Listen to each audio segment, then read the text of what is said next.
हाँ जी, चलिए, मेरा नाम प्राची है।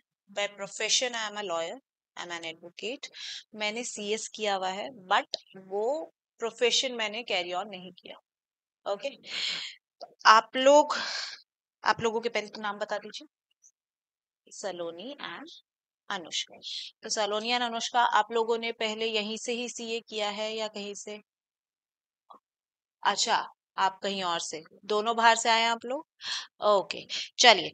तो आपने जो भी पढ़ा उस टाइम पे, क्योंकि अभी क्या है, कंपनीज एक्ट है, एलएलपी है, तो वो क्या है, आपका फाउंडेशन में आपने थोड़ा थोड़ा उसका अच्छा सा पढ़ा हुआ है। सेम चीज हम रिपीट नहीं करेंगे, नॉट दी सेम चीज, बट उन्हीं टॉपिक से रिलेटेड अपन आगे पढ़ेंगे। तो what will do if by chance ऐसा हुआ, because according to me you have already studied those points in your foundation classes, तो आप लोगों के लिए मैं ट्राई करूंगी बिल्कुल बेसिक से स्टार्ट करें। बट अगर ऐसा होता है कि आपको कोई कॉन्सेप्ट नहीं समझ में आया, आप लोगों को सबसे पहली चीज क्या करनी है, वहीं के वहीं पूछना है। कोई डाउट नहीं रखना है, सिली चीज कैसे पूछें, इतनी सी चीज है कैसे पूछे, नो प्रॉब्लम।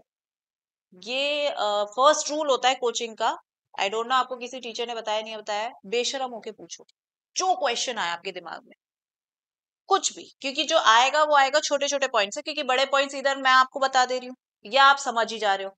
जो प्रॉब्लम आएगी वो आएगी आपको छोटे पॉइंट्स में। एंड लॉ के अंदर आपने फाउंडेशन में किया होगा, क्वेश्चंस ऐसे आते हैं कि छोटी छोटी चीजें अगर आपको क्लियर नहीं है तो आप आंसर नहीं कर पाते हैं उसका।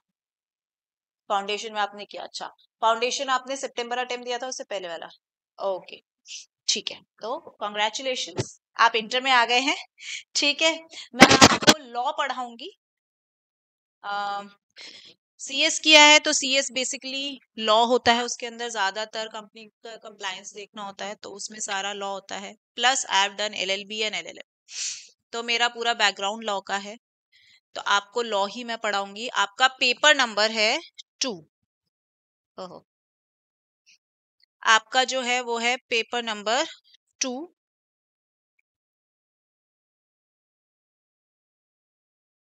Corporate and other law. ठीक है, जिसमें कॉर्पोरेट लॉ, इसके हमारे पास चैप्टर है बेटा टोटल 12 चैप्टर्स है। कितने चैप्टर्स है? 12। एंड अदर लॉज के हैं 3 चैप्टर। कितने चैप्टर्स है? 3। ठीक है, तो टोटल कितने चैप्टर्स हो गए हमारे पास? 15।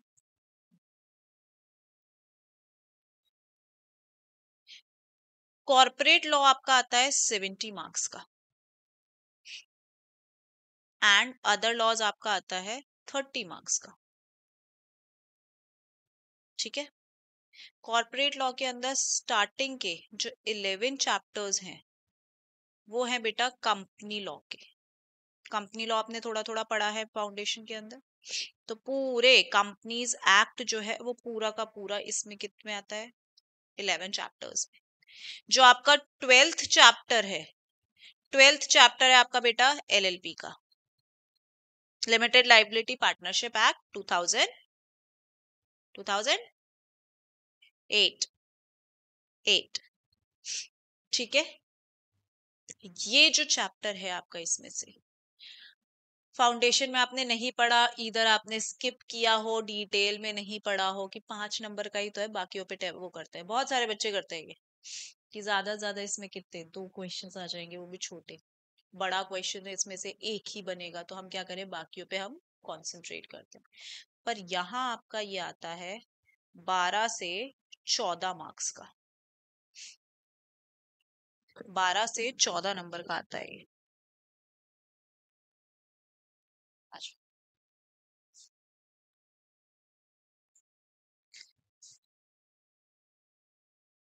ठीक है, तो मैं ये बिल्कुल रिकमेंड नहीं करूंगी कि आप ये चैप्टर कैसे भी छोड़ें, बिकॉज पढ़ा हुआ है, इजी चैप्टर है, बहुत ज्यादा घुमा के क्वेश्चंस नहीं आते हैं आपके, नहीं नहीं करते, 10 मार्क्स इसमें पूरे आप आराम से ला सकते हैं। कोई प्रॉब्लम नहीं होती। ठीक है, फिर इसके बाद में आता है, यहाँ आता है 3 चैप्टर। फर्स्ट आता है आपका जनरल क्लॉजेज एक्ट।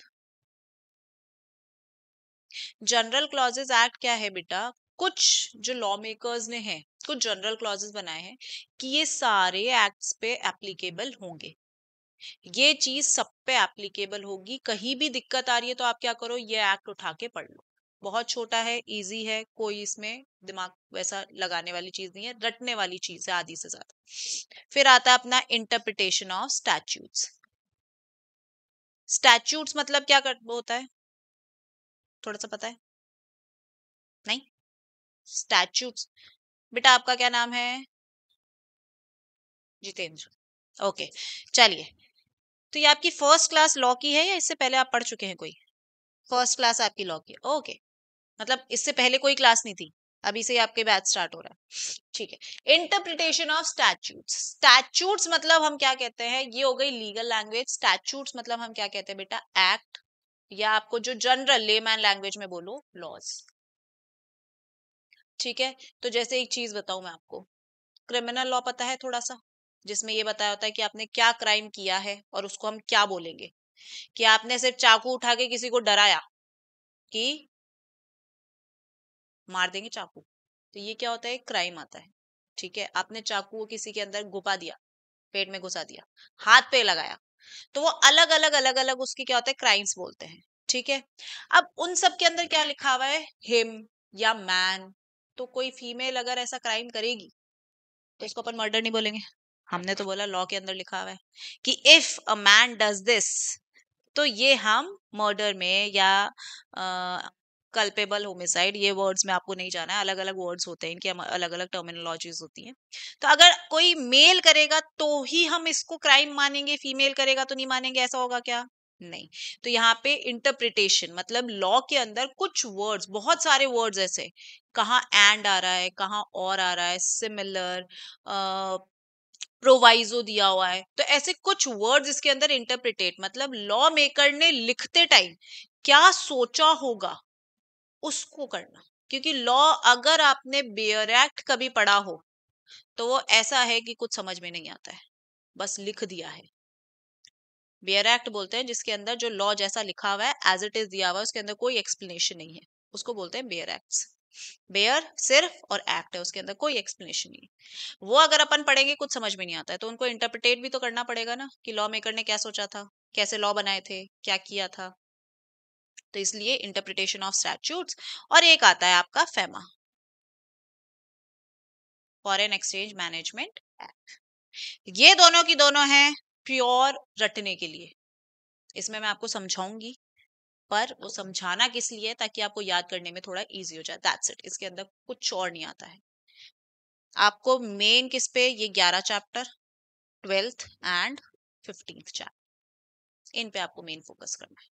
ठीक है, दूसरा मैं आपको बताती हूँ, इसके अंदर क्या होता है आपका डिस्क्रिप्टिव। आज हम बहुत सारा नहीं पढ़ेंगे, आज मैं आपको थोड़ा थोड़ा ओवरव्यू दे रही हूँ। जो अच्छे से हम लॉ पढ़ेंगे वो नेक्स्ट क्लास से स्टार्ट करेंगे, ताकि ऐसा नहीं हो आते ही मैम ने भारी भरकम पता नहीं क्या क्या ज्ञान चेप दिया, ओहो हम नहीं जाएंगे कल से, वो वाला सिचुएशन आपके साथ नहीं है। ठीक है, तो डिस्क्रिप्टिव क्वेश्चंस जो होते हैं वो आते हैं आपके 70 मार्क्स के। ठीक है, और ओएमआर आते हैं, वो आता है आपका 30 मार्क्स का।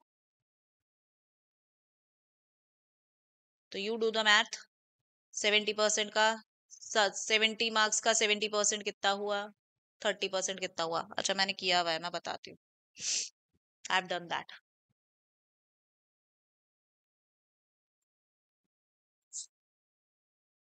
यस, तो आपका जो कॉर्पोरेट लॉ है उसमें से आपके अराउंड आएंगे 49 टू 50 मार्क्स का। अदर लॉज जो है उसमें आएगा आपका कितना, 21 टू 21 मार्क्स के अराउंड। ये जो 70 ओएमआर आ रहा है इसके अंदर आएगा आपका कितना, 20 टू 21 नंबर का कितना आएगा आपका कॉर्पोरेट लॉ। अदर लॉ आएगा आपका कितना, 9 से 10 नंबर का। ठीक है, वहां भी मैंने उल्टा कर दिया। ओके, तो ये आपको एक बेसिक बेसिक मैंने बताया क्वेश्चंस कैसे आएंगे, क्या होगा क्या नहीं होगा, ये बताने की जरूरत नहीं है। सीधे क्वेश्चंस नहीं आते हैं ज्यादा, आपके प्रैक्टिकल क्वेश्चंस बहुत ज्यादा आते हैं।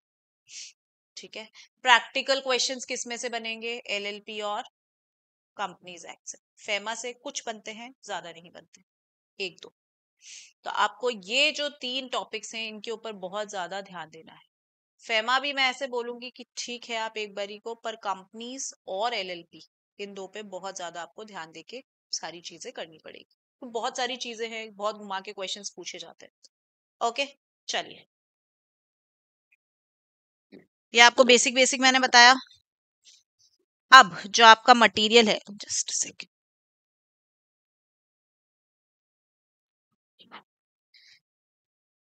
आपका जो मटेरियल है हम क्या करेंगे। अच्छा, नोट्स मैं आपको लिखवाऊंगी, तो मेरी क्लास में आई प्रेफर कि आप एक रजिस्टर लेके आए, पेन लेकर आए। पेन अगर आप 2 लेकर आते हैं वेरी गुड, नहीं लेकर आता है कि मैम इतनी माथा पच्ची हमको नहीं करनी है, हम एक से ही लिखेंगे, आराम से लिखो।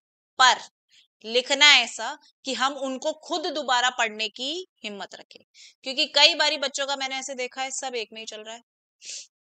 वो फाउंडेशन वाले बच्चे होते हैं, इंटरवल थोड़े सीरियस होते हैं, है ना। तो मैं आपसे भी ये एक्सपेक्ट करूंगी कि आप थोड़ा सा नोट्स को इस वे में लिखें कि आप खुद पढ़े दोबारा। हमारी भाषा में बोलते हैं वो जो हैंड राइटिंग रहता है कि वो चीटी को इंक में डुबो के चला दे, वो वाला सिस्टम ना करें हम। ठीक है, थोड़ा थोड़ा सा हिसाब से लिखें। और नोट्स में ध्यान रखिएगा जितना हो सके उतना आप डायग्राम मतलब वो एरो लगा के उस तरीके से लिखेंगे, अच्छा रहेगा। पैराग्राफ के पैराग्राफ अगर अपन लिख रहे हैं तो इससे बेटर है आप बुक पढ़ लो।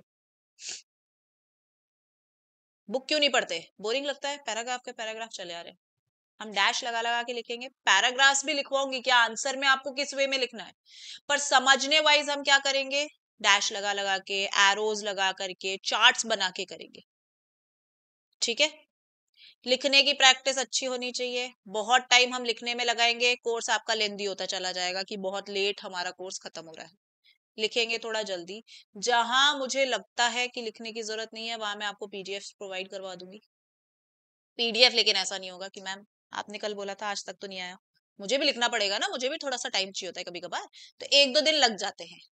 वो मेरे सर पे कोई नहीं खड़ा होगा, आपने बोला था आई नहीं अभी तक, ऐसे कैसे, अभी दो, वो वाली चीज नहीं होगी।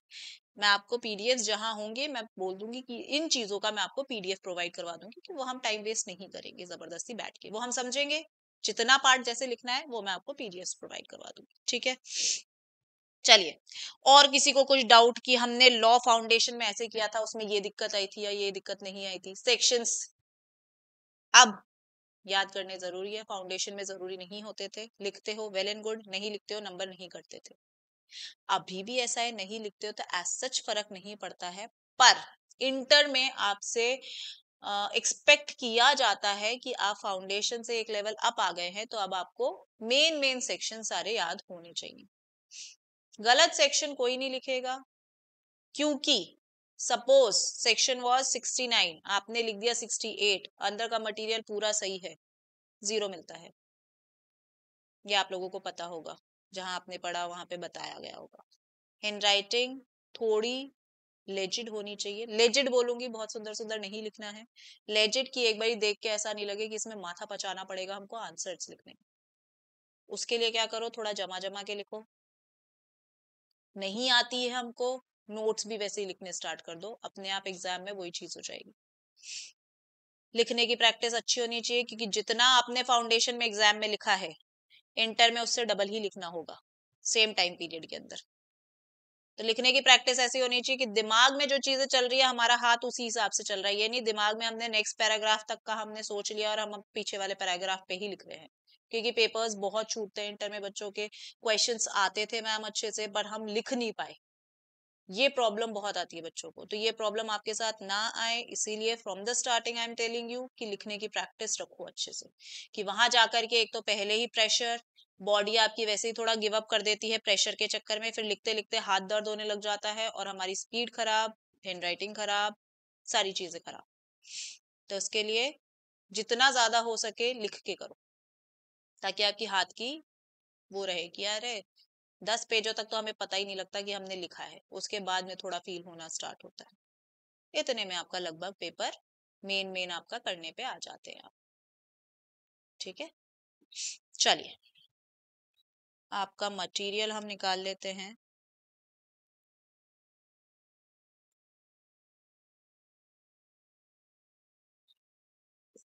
हाँ, जैसा आपका फाउंडेशन में था क्वेश्चंस, उसके सब पार्ट्स उसी तरीके से ही आएंगे, उसी तरीके से सेम पैटर्न फॉलो होता है। ओएमआर आता है उसके अंदर, वही वाली चीज सेम पैटर्न फॉलो होता है।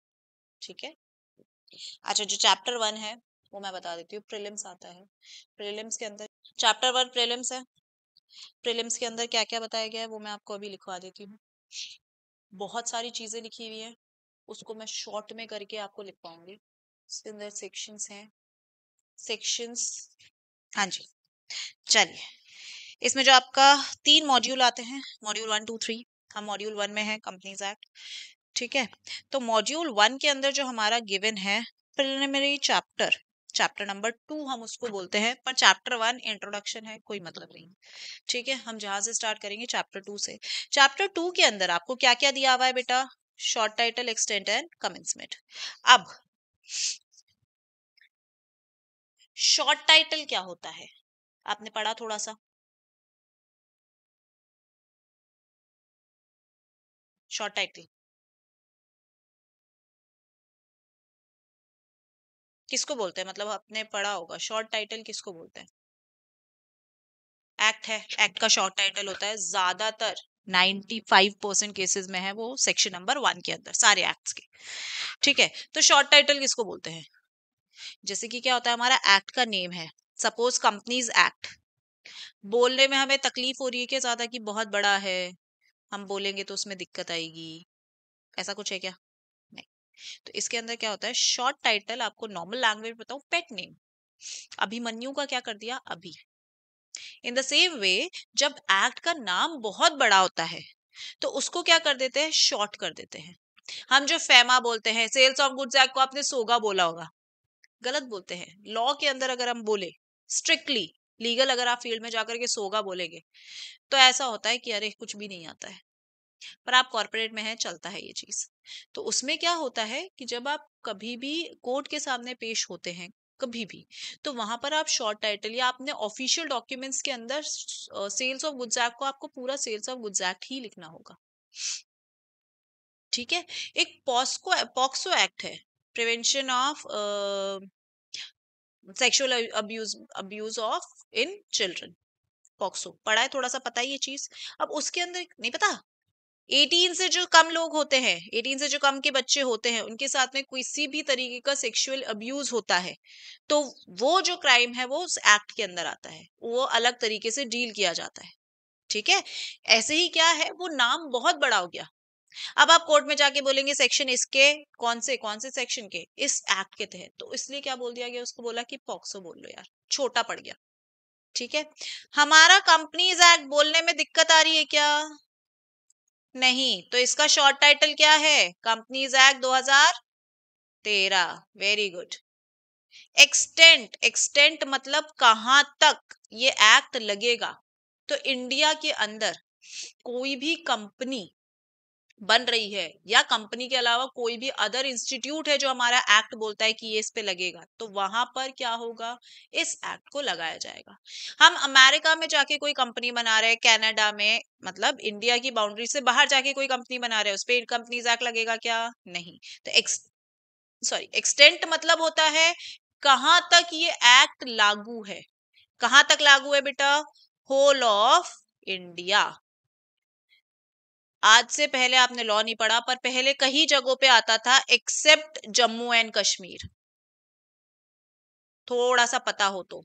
ये हटा दिया गया, मोदी गवर्नमेंट आई 2019 के अंदर, इसको क्या है, ऑटोनॉमस स्टेट का दर्जा दिया हुआ था कि यहाँ की जो गवर्नमेंट है, स्टेट गवर्नमेंट है, वो चाहे तो एक्ट लगाए चाहे तो नहीं लगाए, अपने बना ले, ये पावर दी हुई थी कॉन्स्टिट्यूशन ने। बाद में क्या किया, मोदी गवर्नमेंट बोलती है सारी चीजें हमारे यहाँ से, सारे रिसोर्सेज हमारे यहाँ से, तो लॉ भी कहाँ के लागू होंगे, हमारे ही लागू होंगे, आपको अलग से कोई प्रिविलेज नहीं दिया जाएगा। ठीक है, तो एक्सेप्ट जम्मू एंड कश्मीर सब जगहों से हट चुका है। कमेंसमेंट, अच्छा दो डेट्स होती हैं, एक कमेंसमेंट एक इनेक्टमेंट। पता है क्या होती है? गलत कर दिया मैंने कुछ तो, wait, let me write it again. Commencement date and enactment date पता है क्या होती है? दोनों में डिफरेंस। ड्राफ्ट नहीं, उसको बोलते हैं प्रेसिडेंट की असेंट, मतलब बना किस दिन। ड्राफ्ट तो बोलते हैं बिल। इनेक्टमेंट डेट हम बोलते हैं किस दिन, जिस दिन बिल होता है, पार्लियामेंट से पास हुआ, प्रेसिडेंट की असेंट बनी, तब वो बिल एक्ट बनता है। तो किस दिन एक्ट बना, उसको क्या कहते हैं हम? Enactment date. कमेंसमेंट डेट होती है किस दिन से उसको लागू किया गया। भाई आपके ऊपर लॉ लगा दिया, आपको बोल दिया कल से यूनिफॉर्म में आना है, तो आप बोलोगे यूनिफॉर्म पता लगाए कहाँ मिलेगी। जीएससी की यूनिफॉर्म में आना है, कहाँ है यूनिफॉर्म, हमारी साइज है, हम जाएंगे लेके आएंगे, तो टाइम चाहिए ना हमारे ऊपर। रूल्स अगर आप लागू कर रहे हैं तो टाइम तो चाहिए। लॉ क्या होता है? रूल्स होता है। लॉ रूल्स होते हैं। कौन से रूल्स? जो पार्लियामेंट ने बनाए हैं या स्टेट लेजिस्लेटिव असेंबली में ने बनाए हैं। अब अगर आपके ऊपर रूल्स लागू कर रहे हैं तो आपको टाइम भी तो दे उन रूल्स को मानने के लिए, कि भाई आप पढ़ो और पता लगे आपको कौन कौन से रूल्स को फॉलो करना है। तो इसीलिए क्या किया जाता है, commencement date and enactment date अलग अलग होती है। कमेंसमेंट डेट है इसकी 30th,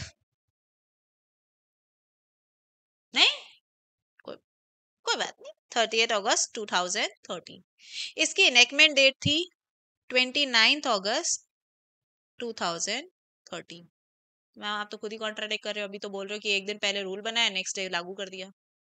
यहाँ पे कमेंसमेंट डेट ये किसकी थी? सिर्फ और सिर्फ सेक्शन 1 की। बाकी के सेक्शंस आते गए, नोटिफिकेशन आते गए ऑफिशियल गेजेट के अंदर, और उस दिन वो लागू होते गए।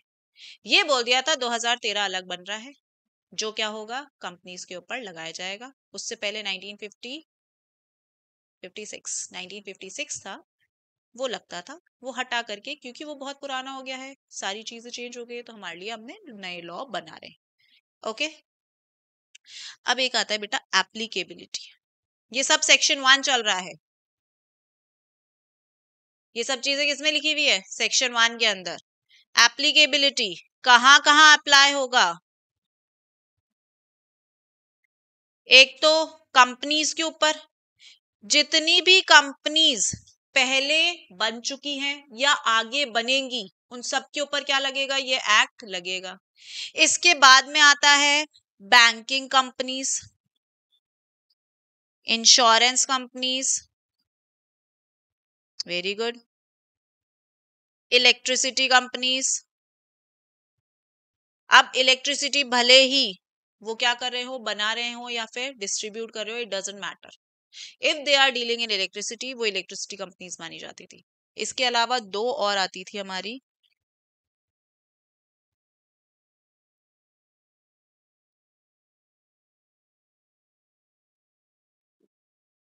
इसके अलावा हमारी दो और आती थी। एक तो companies incorporated under any special act, और एक आता था बॉडी कॉर्पोरेट्स।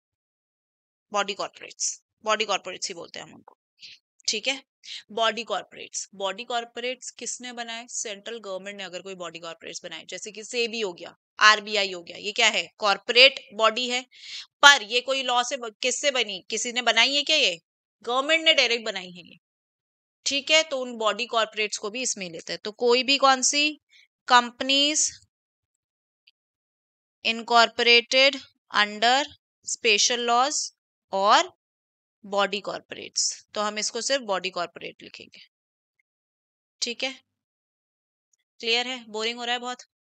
नहीं, समझ में आ रहा है थोड़ा? ये क्या बेटा इसलिए दिया जा रहा है, ये क्यों समझा रही हूँ मैं? क्या होता है कई बारी आपको डायरेक्ट मैंने मटेरियल स्टार्ट करवा दिया, पर आपसे कोई नॉर्मल आदमी आके बोले कि कंपनीज एक्ट होता क्या है, कहाँ लागू होगा? आप बोलो कंपनीज पे। कौन सी कंपनीज पे? अब आप तो एक्ट के अंदर पढ़ेंगे, जैसे कंपनीज आती है अपनी, लिस्टेड, अनलिस्टेड, है ना, small company, private company, public company, Nidhi company, जो टाइप्स ऑफ कंपनीज आपने पढ़ी है। पर ये चीज आप अपनी दादी को समझाएंगे, वो समझेंगे क्या? अरे नॉर्मल भाषा में बताओ भैया कौन सी होती है। तो क्या थोड़ा सा आप उन लोगों से मिले जो लॉ नहीं जानते हैं बिल्कुल, लॉ के अंदर जिनको जीरो अंडा कुछ नहीं पता है, तो उनको आप थोड़ा सा कुछ बता सके। अंदर का बड़ा बड़ा चीजें तो हमें सब पता है, ये सेक्शन के अंदर ये होता है, इसको बोलते हैं प्राइवेट कंपनी, इसमें इतने मेंबर्स होने चाहिए, ये होता है, एमओए होता है, एओए होता है, ये सब तो आ गया। पर बेसिक जिसको लॉ की बिल्कुल जीरो नॉलेज है उसको क्या बोलोगे आप? तो वहां पे उस टाइम पे ऐसे क्या करते थे, ये मैंने खुद ने एक्सपीरियंस किया है, दैट इज वाई वो ऐसे देख के चल जाते हैं, हाँ क्या पढ़ रहे हो, मुंह पे ऐसा फेस बना के चल जाते हैं, क्या पढ़ रहे हो, तुमको कुछ भी नहीं आता है। तो वो ऐसी जलीलियत फील ना हो कि यार हम इतना कुछ याद कर रहे हैं और ये ऐसे बोल के चले गए हमको, तो वो जलीलियत फील होती है, ऐसे लगता है अरे यार ऐसे कैसे। तो वो वाली चीज आपको फील ना हो कि हम इतना पढ़ रहे हैं तो कोई और इंसान हमको कुछ ना बोल जाए। तो ये चीजें इसलिए आपको थोड़ी थोड़ी समझाई जा रही है, ठीक है। कल से फुल फ्लेजेड चालू होगा, है ना। तो कल से थोड़ा सा प्रिपेयर, आज मैं आपको बता रही हूँ कि इतना थोड़ा सा बोरिंग चलेगी चीजें। I try my best, examples के थ्रू, एग्जाम्पल्स भी हम बढ़िया बढ़िया लेंगे, उसके थ्रू आपको बढ़िया चीजें समझाई जाए। पर कई जगहों पे आकर के थोड़ा सा ऐसा हो जाता है, क्योंकि थ्योरेटिकल सब्जेक्ट है, पूरा प्रैक्टिकल नहीं है, आपको थ्योरी समझा के ही मैं प्रैक्टिकल करवा पाऊंगी। ओके, चलिए।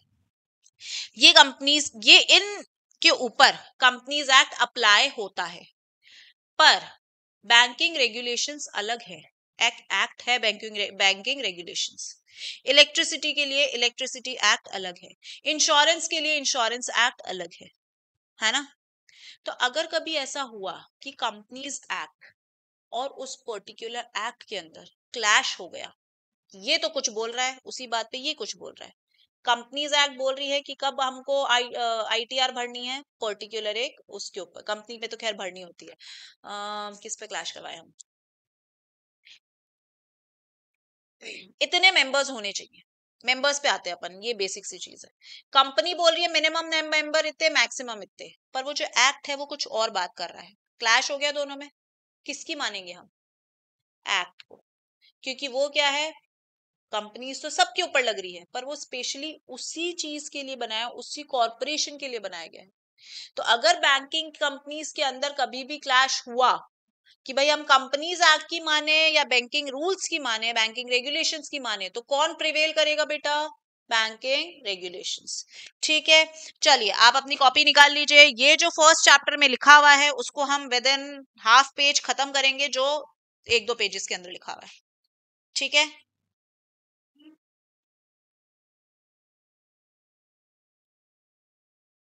कंपनीज अंदर स्पेशल लॉज,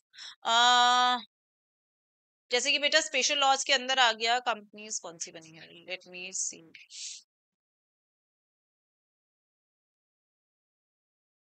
आरबीआई, आरबीआई का पहले एक्ट आया था, फिर उसको अलग से लॉ बनाया गया, स्पेशल एक्ट आरबीआई बना, फिर उसके बाद में लॉ बन रहा है, फिर उसके बाद में वो कॉर्पोरेशन बना, आरबीआई एक कॉर्पोरेशन है। अब अगर नॉर्मल भाषा में बोले तो एक कॉर्पोरेशन है।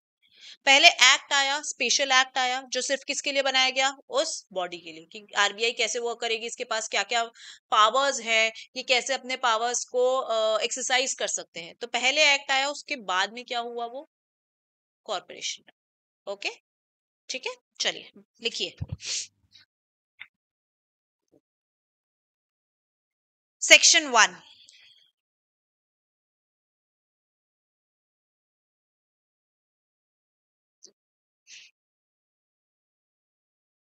ये चीज लिख लीजिए, short title extend commencement. Commencement आपको सिर्फ लिखना है 30 अगस्त 2013, इसके अंदर कौन कौन से एक्ट, कौन कौन से सेक्शंस कब लागू हुए ये नहीं पूछा जाता है, ये फाउंडेशन में मे भी पूछा जा सकता था, अब ये चीज इतनी नहीं पूछी जाती है, ये जस्ट आपकी नॉलेज के लिए आपको लिखवाया जा रहा है।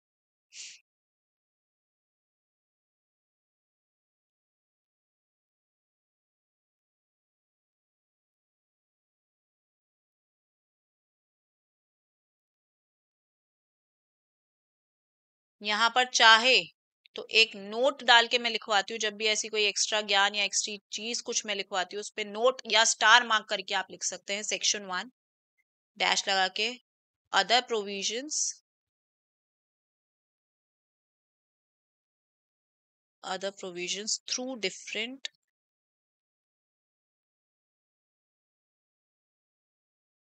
through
लिख लिया? चलिए, इसके बाद में यहाँ पे स्टार मार्क करके लिखिए नीचे, इसके नीचे लिखिए स्टार मार्क करके, when provisions contradicts, when provisions contradicts, dash लगा के, provisions of banking regulation, comma, insurance act, comma, electricity act will prevail, will prevail, PREVAIL। अच्छा, स्पेलिंग कई बार लिखते लिखते होता है कि हमारे कंफ्यूजन हो गया है, रादर देन गलत स्पेलिंग लिखे हम मुझसे पूछ ले, क्योंकि कई बार एग्जाम्स में भी हमारे साथ ये दिक्कत हो जाती है, गलत स्पेलिंग लिखते हैं उसके अलग से नंबर नहीं कटते हैं, बट एक बहुत गलत इमेज पोर्ट्रे होती है कि स्पेलिंग मिस्टेक करे इंटर में आके, तो ये चीज हम ना करें। तो इसलिए कभी भी होता है हमको आती है बट कंफ्यूजन हो रहा है, आस्क मी कि मैम इसकी स्पेलिंग क्या है, बिल्कुल नकटे बन के क्वेश्चंस पूछने हैं, नहीं आ रहा है तब तक नहीं आ रहा है, पैसे क्यों दिए हमने, ऐसे हम खुद ही पढ़ लेते, यहाँ पैसे देकर के आ रहे हैं, आप अपना इतना, चलो पैसे तो फिर भी ऐसे इतना इम्पोर्टेंट आप टाइम यहाँ पे लगा रहे हैं, तो उसके लिए क्या करना है, बेशरम होके क्वेश्चंस पूछने, कहीं पे भी कुछ भी दिक्कत आए, स्पेलिंग्स नहीं आ रही है रिपीट कर दो, ये कर दो, वो कर दो, कोई दिक्कत नहीं, टाइम वेस्ट नहीं करना है, उस पर डांट पड़ेगी कि मेरे को लग रहा है आप जबरदस्ती टाइम वेस्ट कर रहे हैं कि क्लास खत्म करे जैसे भी तैसे, वो काम नहीं करना है। ओके, चलिए, यहाँ तक क्लियर है बेटा, स्टार मार्क करके लिखा?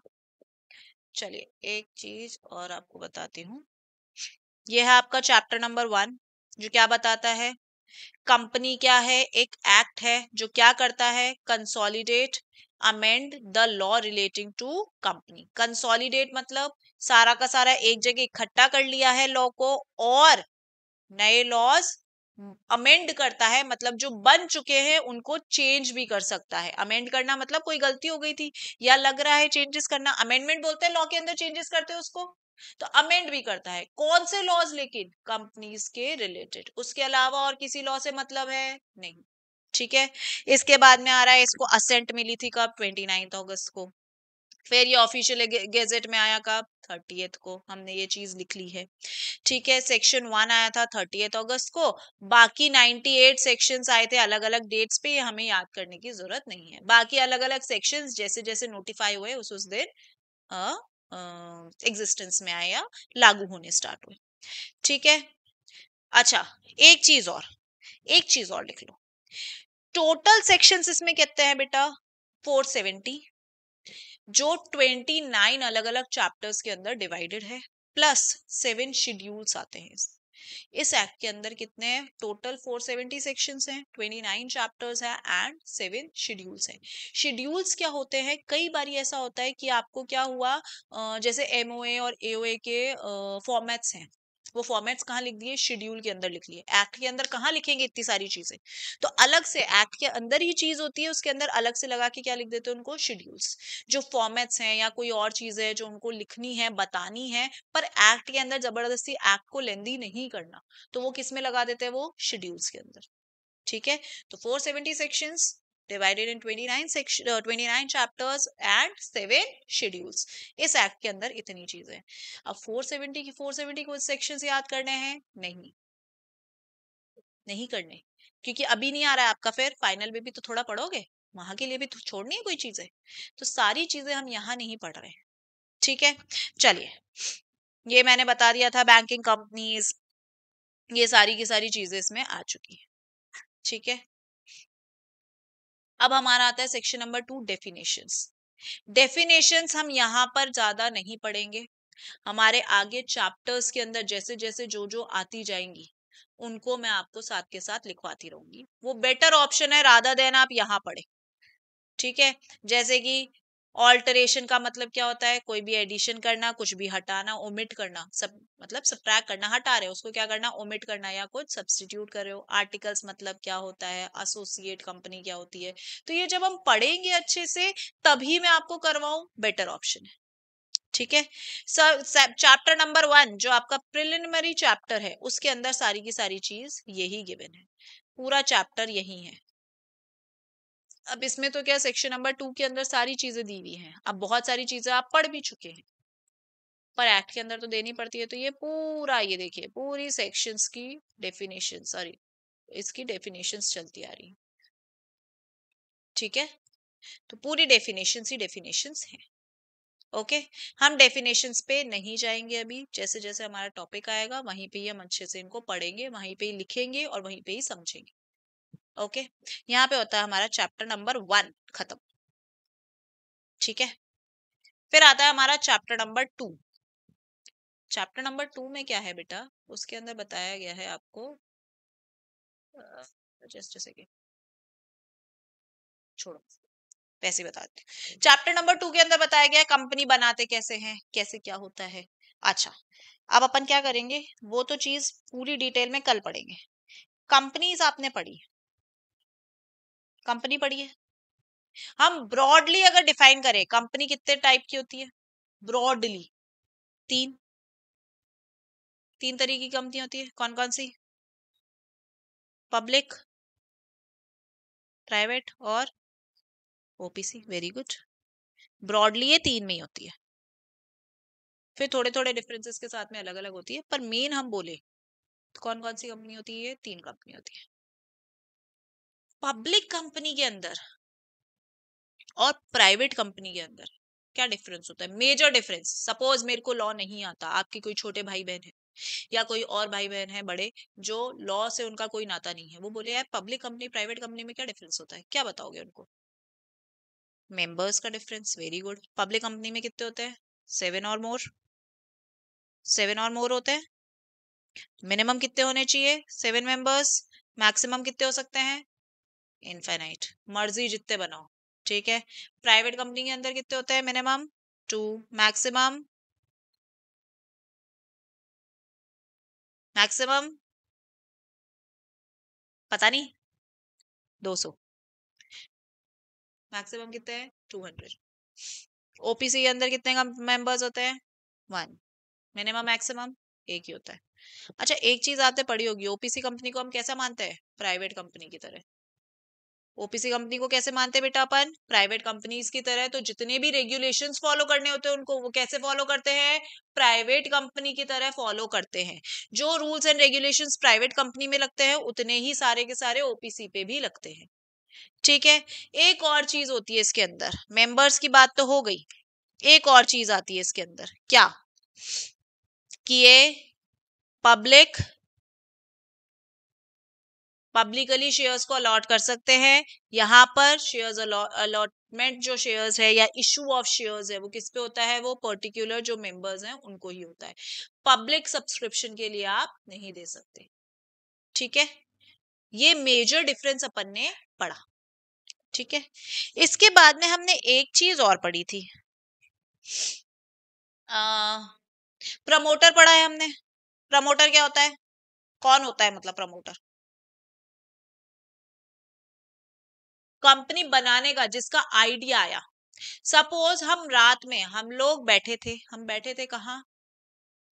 क्लास में, हम एक में, ठीक है। मैं आपको कुछ पढ़ा रही हूँ और आप लोग मेरे से पढ़ रहे हैं। आपके दिमाग में आइडिया है कि मैम हम क्या करते हैं, कंपनी बना लेते हैं। किस चीज की? क्या बनाओगे? तुम बता दो, उसकी कंपनी बना लेंगे हम। स्किन केयर की, अच्छा ठीक है, हाँ भाई स्किन केयर की बना ले। कोई और दिमाग में नहीं आ रहा? मेरे तो क्या फिर इलीगल चीजें ज्यादा आती है क्योंकि पैसा उसमें ही ज्यादा है ना। हम क्या करें, जबरदस्ती इधर उधर बना करके। इलीगल वाली चीजों में क्या पैसा बहुत सारा होता है, तो अपन क्या करते हैं, पहाड़ों में चलते हैं, वहां से पत्ते वत्ते लेकर के आएंगे, यहाँ लाके बेचेंगे, बढ़िया है ना। तो मेरा दिमाग तो वहां ज्यादा चलता है कि लागत कम और मुनाफा ज्यादा। पर वो चीज हम कर नहीं सकते, कंपनी बनाएंगे उसकी, जाकर के आरओसी के पास जाएंगे, क्या बोलेंगे, क्या बना रहे हैं हम, क्या काम करेंगे, पत्ते लाके बेचेंगे यहाँ पे, मस्त। ऐसे नहीं कर सकते, ठीक है। तो चलो स्किन केयर की बात करते हैं अपन। हम क्या कर रहे हैं, स्किन केयर कंपनी बना रहे हैं। ज्यादातर अब इंस्टीट्यूट में है तो हम एजुकेशनल इंस्टीट्यूट ही करते हैं, पर वो थोड़ा बोरिंग हो जाता है, ठीक है। अब स्किन केयर की हम कंपनी बना रहे हैं, अब स्किन केयर के अंदर बहुत सारे लोग चाहिए। हम सपोज बना रहे हैं कौन सी, के ब्यूटी बना लेते हैं यार, के ब्यूटी का ही नाम रख लेते हैं, के ब्यूटी लिमिटेड कंपनी, के ब्यूटी लिमिटेड, बीटी कर दिया मैंने, ओहो, के बी कंपनी, के बी लिमिटेड, ठीक है। अब के बी लिमिटेड नाम से पता लग रहा है कौन सी कंपनी है पीछे। बेटा एक बार नाम वापस बताना। मैं जितेंद्र, मेरे साथ क्या नाम का थोड़ा सा इशू है, हफ्ता भर लग जाएगा मुझे नाम याद करने में, बदले में तुम मेरा नाम याद मत करना, मेरे को कोई प्रॉब्लम नहीं है, ठीक है। मुझे थोड़ा सा इशू है, कोई इस चीज से ऑफेंड नहीं होगा कि मैम को 4 बार नाम बता दिया, मैम को नाम याद नहीं होता है, I have issues with remembering the name, ठीक है। जितेंद्र, के बी लिमिटेड से रिलेटेड क्या पता लग रहा है इस नाम से, कौन सी कंपनी है? सिर्फ के बी लिमिटेड बोला, इससे स्किन केयर पता लग रही है? कौन सी कंपनी पता लग रही है? Private, public? पिटाई लगाऊं मैं? प्राइवेट लिमिटेड लगता है ना प्राइवेट कंपनी में तो, सिर्फ लिमिटेड किस में लगता है? पब्लिक कंपनी में। चलिए पब्लिक कंपनी है ये हमारी। अब पब्लिक कंपनी के अंदर कितने मेंबर्स होने चाहिए? 7। तो एक तो कौन हो गया? जितेंद्र। बेटा वापस से नाम बताना। सलोनी, और अनुष्का, और प्राची, और 1 2 3 4 5 6 7। अपन XYZ कर लेते हैं, ये लोग भी है। हमारे दिमाग में तो आया आइडिया, ये लोग क्या करेंगे, ये अब स्किन केयर के लिए भी पत्ते फूल झाड़ सब लाने पड़ते हैं, ये एक जना ये वो लाके आएगा, एक जना उस पे लैब में एक्सपेरिमेंट करेगा, एक जना क्या करेगा, वो जो एक्सपेरिमेंट किए हैं उनको क्रीम्स एंड ऑल में बनाएगा। हम क्या करेंगे, हमने तो आइडिया ले लिया, हमने तो आइडिया बना लिया, बना के तुम दो प्रोडक्ट, हम बैठ के खाएंगे, ठीक है। डिस्ट्रीब्यूशन बड़ी कंपनी बना रहे, बड़ा सोचो, उसके लिए क्या होगा, हमने अलग से बंदे हायर किए हुए। हम 7 जने कौन हो गए बच्चे? मेंबर। मेंबर हो गए, जिसने अलग अलग अलग अलग ड्यूटीज अपनी बता रखी है, कौन क्या क्या करेगा क्या नहीं करेगा। अब हम लोगों के दिमाग में आइडिया आया, हमने सोचा भी। अब हमारे जो अलग अलग, हमारी जो पर्टिकुलर जहां से हम बिलोंग करते हैं, वहां की कुछ कुछ चीजें हैं विच वी नो की which is very good for skin, वो एज सच यूज नहीं हो रही, हमारी दादी नानी के नुस्खे चले आ रहे हैं, उसको हमें क्या करना है, एक प्रीमियम प्रोडक्ट बना करके देना है, जो हमने कर लिया है, ठीक है। प्रीमियम प्रोडक्ट बनाने का भी काम कर लिया, अब हम क्या बना रहे हैं, सोच रहे कंपनी बनाने की, कंपनी बनाने की सोची, हमने आइडिया लाया, प्रोडक्ट लाया, क्या काम करेंगे, सारी चीजें हो गई, क्या करेंगे, सारी चीजें करने के बाद में क्या करेंगे, कंपनी का 7 मेंबर्स का भी सीन हो गया, लिमिटेड कंपनी भी सोच ली, सारी चीजें हो गई, क्या करेंगे ये सारी चीजों के साथ ले जाके, क्या करेंगे, किसके पास जाते हैं? आरओसी के पास में। आरओसी के पास में क्या क्या देते हैं, जब कंपनी बनाते हैं तब क्या क्या देते हैं हम लोग, 7 जने जो है, 7 मेंबर्स जो है वो क्या करेंगे, एमओए और एओए। जितेंद्र, यहीं बैठे बेटा, गायब तो नहीं हो गए? पक्का? कहीं वादियों में ही चले गए? हम कहाँ से बिलोंग करते बेटा? भाकरोटा, मतलब भाकरोटा से ही है, तो भाकरोटा से अप डाउन करते हैं अपन। नाइस, मेरे को तो मौत ही आ जाए इतनी दूर ट्रैवल करने में। पढ़ेंगे ही नहीं, रहने दो, ठीक है। चलिए, हाँ जी, हम आए हुए हैं यहाँ पर, हमने क्या किया है, एमओए बना लिया, और भी जो भी डॉक्यूमेंट्स, हमने बहुत सारी चीजें पढ़ी है, सब कर लिया, ले जाके किसके पास चले गए, आरओसी के पास। आरओसी उनको चेक करेगा, सारी चीजें करेगा, वो क्या दे देगा, सब कुछ सही लगेगा तो वो क्या कर देगा हमको, certificate, certificate of incorporation. Registration and incorporation same चीज है, बट लीगल लैंग्वेज में हम रजिस्ट्रेशन को क्या कहते हैं बेटा, इनकॉर्पोरेशन। फाउंडेशन में चल गया रजिस्ट्रेशन, अब अगर आप इनकॉर्पोरेशन लिखेंगे तो अच्छा रहेगा, रजिस्ट्रेशन भी गलत नहीं है, पर आप ट्राई करिए कि आप इनकॉर्पोरेशन ही लिखो, ठीक है। डॉक्यूमेंट्स रजिस्टर करेंगे हम आरओसी के पास में, वो हमें क्या देगा, incorporation certificate, certificate of incorporation. कोई, कोई, ठीक है। अब कोई हमको मिल गया, अब क्या हो गया, हमारी कंपनी उस दिन से बन गई है, आज से हम धड़ल्ले से सारे काम कर सकते हैं, बढ़िया क्रीम्स एंड ऑल बनाइए, ऑयल्स बनाइए और बेचो। आया समझ में? ठीक है। अब मुझे बताओ एमओए क्या होता है, बेसिक लैंग्वेज, डिटेल में वैसे नहीं पूछ रही, मुझे पता है अभी एग्जाम दे करके आए हो तुम, सब रटा पड़ा है मुंह पे, बस बोलो और यहाँ से ऐसे निकालेंगे हम सारे के सारे लीगल लैंग्वेज। बेसिक एमओए अगर मेरे को बताओ क्या होता है, डॉक्यूमेंट होता है एक, अगर हम बेसिक बोले डॉक्यूमेंट होता है। डॉक्यूमेंट कौन सा होता है कि कंपनी के अंदर कौन क्या है, किसने कितना पैसा लगाया है, कंपनी कैसे बन रही है, कंपनी क्या काम करेगी। 5 क्लॉजेस होते हैं इसके अंदर। जितेंद्र, फर्स्ट क्लॉज क्या होता है बेटा? फाउंडेशन पास करके आए ना बच्चे हम। कैसे पास किया है? कर लिया वहां पे, बस रट के गए वहां उल्टी, अब गया वो, खत्म। फर्स्ट क्लॉज क्या होता है बेटा? नेम क्लॉज, कि हमारी कंपनी किस नाम से जानी जाएगी। ठीक है। सेकंड क्लॉज क्या होता है? ऑब्जेक्ट क्लॉज, कंपनी हमारी क्या काम करेगी। थर्ड क्या होता है? Liability clause, very good. Liability clause, किसकी कितनी लाइबिलिटी है, कौन कितना पैसा लेकर के आ रहा है, मतलब पैसा लेकर के तो हमारा उसमें आता है कैपिटल क्लॉज में, पर कौन क्या क्या, किसकी कितनी लाइबिलिटी आएगी। ठीक है। नेक्स्ट आता है कैपिटल क्लॉज।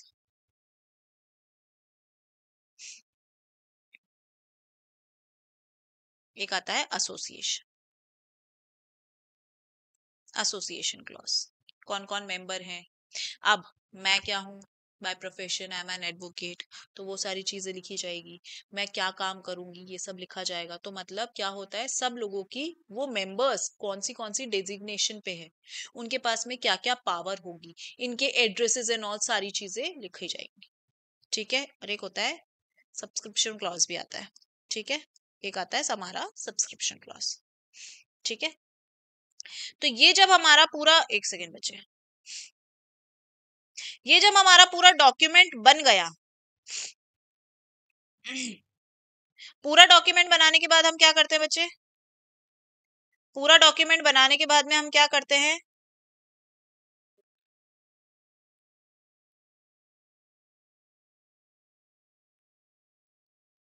एमओए बनाने के बाद में हम क्या कर देते हैं? एओए पे आते हैं। एक और हम दे रहे थे ना, एओए, आर्टिकल्स। ठीक है। आर्टिकल को लेमैन लैंग्वेज में बताऊं तो बताते हैं रूल्स। ठीक है। कि हम हमारी कंपनी के शेयर सर्टिफिकेट इशू करेंगे। ठीक है। कितने तक इशू करेंगे ये लिखा जाता है। ठीक है। जो कंपनी के जो शेयर सर्टिफिकेट्स है किन लोगों को इशू करेंगे ये लिखा जाता है। हमने बहुत सारे शेयर सर्टिफिकेट इशू कर दिए और अब हमारी कंपनी प्रॉफिट में जा रही है। हम चाहते हैं कि ये जो हमारा जो पावर डिस्ट्रीब्यूशन हुआ हुआ है वो क्या करे, वापस से हम सेंट्रलाइज कर ले। बहुत लोगों के पास पावर चला गया, हमें नहीं चाहिए, कम लोग चाहिए, तो बायबैक की होती है। बायबैक कर सकते हैं, नहीं कर सकते, ये किस में लिखा होता है? आर्टिकल्स में। बोनस शेयर्स दिए जाते हैं। बोनस शेयर्स किसको दिए जाते हैं? फ्री फोकट, या जो शेयर्स देते हैं अपन शेयर होल्डर्स को, कई बार एम्प्लॉयज को भी देते हैं हमारी कंपनी के। ठीक है। तो जो हम फ्री फोकट या शेयर्स बांट रहे होते हैं फॉर देयर वर्क, वो क्या होता है? Bonus shares. तो हम दे सकते हैं, नहीं दे सकते, किसमें लिखा हुआ है? आर्टिकल्स। तो ये सारी चीजें कि कैसे कंपनी अब इंटरनली कैसे वर्क करेगी, ये सब किसमें लिखा हुआ है बच्चे? आर्टिकल्स में। ठीक है। अब आर्टिकल ऑफ एसोसिएशन हमारा बन गया, इनको हम लेकर के कहा जाएंगे? वही, दोनों चीजों को लेकर के कहा जाएंगे हम? आरओसी के पास। क्लियर है? आरओसी ने हमको देखा, सारी चीजें जांच पड़ताल करी, उसको लगता है सब कुछ सही है, ये कोई फ्रॉड नहीं करना चाह रहे, अच्छा खासा काम है इनका, ये क्या करेंगे? हमारा सीओआई इशू कर देंगे। क्लियर है? क्लियर है पक्का? थोड़ा सा रिफ्रेश हुआ अब हमने जो पढ़ा हुआ था, बेसिक बेसिक रिफ्रेश हुआ। चलिए, अच्छा एक वर्ड और फिर क्लास खत्म करेंगे अपन। कोरम पता है क्या होती है? कोरम पढ़ा हुआ है ना हमने? हम्म। कोरम नहीं पढ़ा? थोड़ा सा? नहीं, अच्छा मैं बताती हूँ क्या होता है। कोरम मतलब क्या होता है, हम क्या करते हैं ये पता है कि कंपनीज मीटिंग्स बुलाती हैं, जनरल मीटिंग, जनरल मीटिंग बुलाती है। अब जनरल मीटिंग उन्होंने बुलाई है, उसके अंदर क्या होता है बेटा, कुछ members, minimum number of members बताया जाता है, इतने लोग आने जरूरी। जनरल मीटिंग में कौन आएंगे? कंपनी के मेंबर्स। हम टाटा कंपनी की जनरल मीटिंग में जाके बैठ जाएंगे क्या? पर हमारे पास अगर शेयर है तो हम जाके बैठ जाएंगे। हमारे दादाजी ने खरीदे थे, हमारे पास क्या हो गया, उस टाइम पे खरीदे 10 रुपए के, आज है 10,000 के, हम जाके बैठेंगे भैया हम भी मालिक हैं, हमको भी बताओ क्या कर रहे हो, तो ऐसे नहीं चलेगा।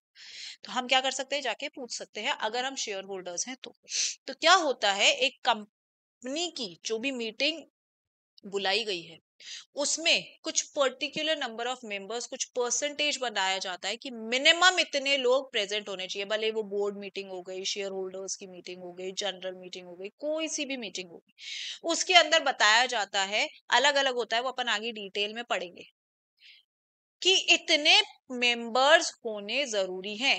इफ कंपनी सॉरी मीटिंग चालू होने के आधे घंटे के अंदर अंदर उतने मिनिमम नंबर ऑफ मेंबर्स नहीं हुए, तो जो मीटिंग है उसको क्या कर दिया जाता है बेटा, एडजर्न, नेक्स्ट डेट दे दी जाती है। नेक्स्ट डेट पे भी नहीं आते कोरम, तो मीटिंग क्या हो जाती है, फिर वहीं के वहीं खत्म कर दी जाती है। ऐसा नहीं है कि हम 4 मेंबर्स से, इसमें से सिर्फ मैं ही जाके बैठी, हमने बोला कि एटलीस्ट 50% मेंबर्स होने चाहिए। 50% कितने हो गए, 2। सिर्फ मैं गई और मैंने अपने आप ही डिसीजन लेकर के मीटिंग खत्म कर दी कि हमने तो मीटिंग में ये डिसीजन ले लिया है।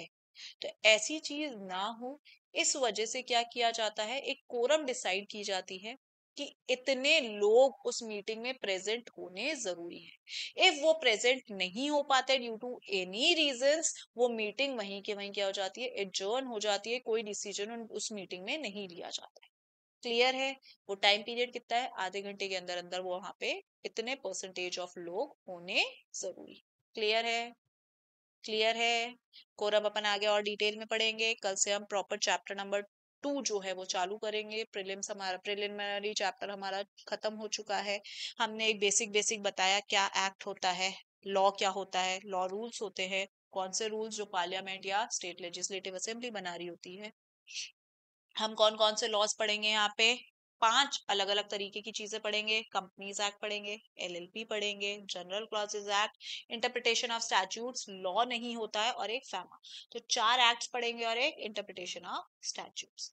कंपनीज एक्ट के अंदर 11 चैप्टर हमारे कंपनीज एक्ट को कवर करते हैं, एक एलएलपी का, एक हमारा जनरल क्लॉजेस, एक फेमा और एक इंटरप्रिटेशन। ठीक है? अब इसके अंदर हम जो कल से स्टार्ट करेंगे वो करेंगे बेटा कंपनीज एक्ट से ही स्टार्ट करेंगे, क्योंकि बहुत बड़ा हमारा पोर्शन वो कवर करके रखता है। ठीक है? तो हम कंपनीज एक्ट खत्म करेंगे, उसके बाद में हम नेक्स्ट चैप्टर्स पे चालू। फर्स्ट जो पार्ट है, हम कंपनीज के बाद में एलएलपी ही स्टार्ट करेंगे, ताकि आपका एक बारी कॉर्पोरेट लॉ वाली चीज पूरी पूरी खत्म। कोई भी प्रॉब्लम हो बेझिझक आराम से पूछना है घर जाकर के। अच्छा, लॉ पढ़ने का तरीका और एक मैं आपको बता देती हूँ कैसे पढ़ेंगे बेटा आप लॉ। आज का पढ़ाया हुआ आज जाके सिर्फ थॉरली रीड कर लो। कल, आज और कल का, आज का रीड किया, कल का भी रीड कर लो, नेक्स्ट डे तीनों दिन का रीड कर लो। पर ये आज से स्टार्ट कर दे, आज तो खैर कुछ पढ़ा ही नहीं है, जिस दिन से पढ़ोगे उस दिन से स्टार्ट कर देना। ठीक है?